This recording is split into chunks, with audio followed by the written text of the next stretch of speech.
How do we determine what is the one thing that we can do to make the world a better place? I already know mine. I'm teaching you guys about marketing. I'm hopefully going to get a lot of you guys to be blown away today. Get your mind moving with all kinds of activities and ideas. Go home and start implementing. So what is a superpower? You look at people like Damon John. He's teaching people on education, on business. Chick Corea, great musician that passed. So Chick Corea had an ability to influence others with his incredible music and inspire other people. And that was his superpower. So he kept on bringing attention towards his music. My dad, we're already like almost at 6 million subscribers at this point. Legacy, by definition, right here. He passed away in February of last year, and his content is being widespread still, far and wide, and we're reaching new people every single day. His ability to teach people about the metabolism, about health, about weight loss, it's bar none, especially in the world of Latin America. You're not gonna get somebody else like him that did that for so long. We created a YouTube channel for our brand called Natural Slim. We give information on that value. Dr. Eric Berg, about to hit 7 million subscribers right now, teaching people about the ketogenic diet. That's superpower, right? So again, we got to look at more examples that are applicable to you guys, but we've done it on the Facebook page. This is what I do every day on my Facebook page. We teach people about marketing. I give them tools and strategies and actionable things that they can do to get their business going to the next level. And we're doing that consistently across all the channels that we manage here at AGM. If you guys don't know this lady right here, that's Nancy Cartwright. She's Bart Simpson. So she is educating people on how she does voice acting. She's always bringing attention, and she's one of the biggest stars in that particular world of voice acting. Examples of superpowers. So for example, if you have a clothing brand, well, fashion tips. How to feel better as a woman, as a man.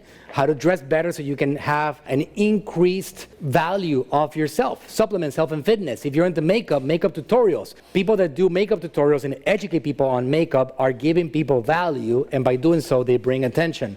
Office supplies, for example, just a very general example. You can give organizational tips. If you're selling staplers, and if you're selling like papers, and if you're selling whatever the case may be, you're giving people information about how to organize. Beauty products, skincare, anti-aging. It's a pretty massive subject right there. Right, you need more prospects, more people. You need to get people to trust you. If you're a tax accountant, for example, you need to get people to believe in you and your ability to guide them on, you find something that you can teach to the world and you actually do it.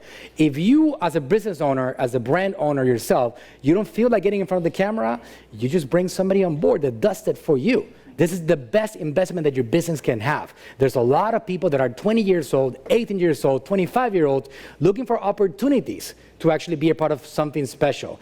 This is no longer an optional thing. Having somebody create content for your brand should be part and parcel of any business in the 2022 environment. Service brand, for example, if you guys are doing services, raise your hand if you have a service business. Right, you need more prospects, more people. You need to get people to trust you. If you're a tax accountant, for example, you need to get people to believe in you and your ability to guide them on the jungle of the IRS rules and regulations. So you want to be able to give people education on that subject. If you're a CPA and you have the legal ability to counsel people in that area. Digital marketing, that's me, right? How to be more successful in that particular environment. If you're a consultant, there's a lot of people that are business consultants. They're helping businesses do better. Well, give them free information on how to do better. I like to give you guys an analogy. I've used this in the past, that if you want to succeed in any of these environments, here's an example. If you're a car mechanic and you want to have your shop full of people that you actually have to have a waiting list, all you got to do is follow this particular journey and teach people everything about cars, every single thing. Some other people, old school, will tell you, it's my intellectual property. Why am I going to give it away for free? Why am I going to do that when I worked so hard at acquiring this knowledge? Oh my God, I spent 25 years learning mechanics on vehicles. Well, it's the actual opposite of that. You want to teach people about changing spark plugs, about changing oils, about tire rotations. You want to teach people about how to handle mechanical failures. Anything that has to do with that vehicle, you give that value away. And you create content around that and you push that value. Look at me, I'm giving you guys everything. I'm not holding anything back. I'm giving you guys the entire strategy. I still have a long list of people that want to be a part of AGM consistently. And we actually have to limit the amount of clients that we bring into AGM because I don't have enough manpower to service all of them. That's even me giving away everything that I have. I don't sell, at this point, digital courses. I'm actually giving away the information for free. I was just going to add that another thing you can do besides what Manuel just went over is just document what you're doing throughout your day.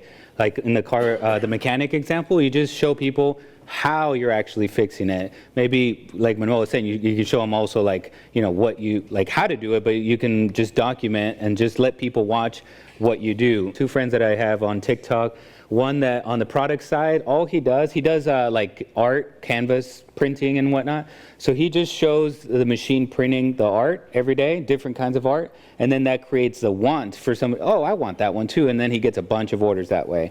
And he doesn't even talk, but that his superpower is just showing what is possible with his machines, right? And a chiropractor client that we had, all he did also, I mean, you could do tips, but all he did was he recorded himself just kind of cracking backs, and that noise, people love it. I don't know. He just made videos that were like 5 minutes long of just cracking somebody's back, and that's all he did. If you keep on putting that video in front of people, whenever they do experience back pain, which it happens quite often, who are they going to think about first? Exactly. It's the Coca-Cola effect, as I like to describe. Sodas are Coca-Colas.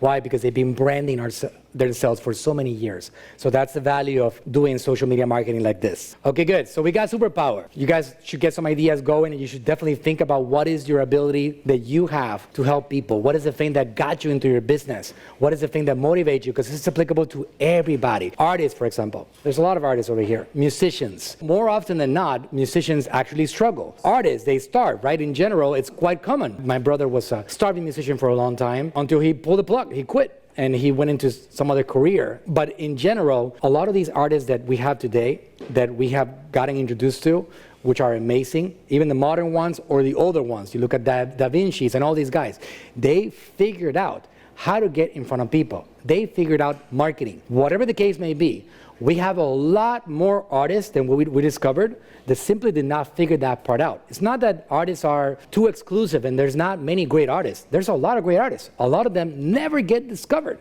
because they don't figure out the marketing process. There's a guy that I've actually seen his journey for the last few years. He's a photographer. Great photographer. He just kept on doing this exact journey. And now this guy sells millions of dollars of his art every single year because he got attention. I got other people that are trying to learn and they post on social media and they say, nobody bought from me, nobody reached out. It's not something that you can just do for a week or a few days and then hopefully people get attention. If not, nobody cares about it. It's something that you have to consistently, you have to be committed to doing for a long time.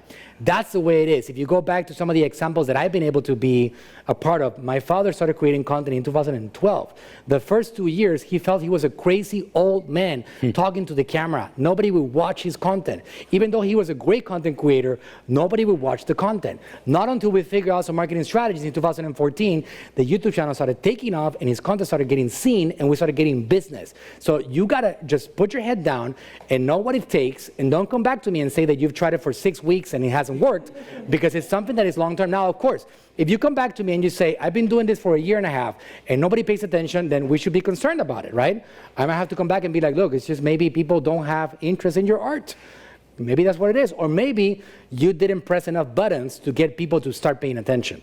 That's just the way it is, right? So persistence on a given path is going to be crucial for you to be able to accomplish success in this area.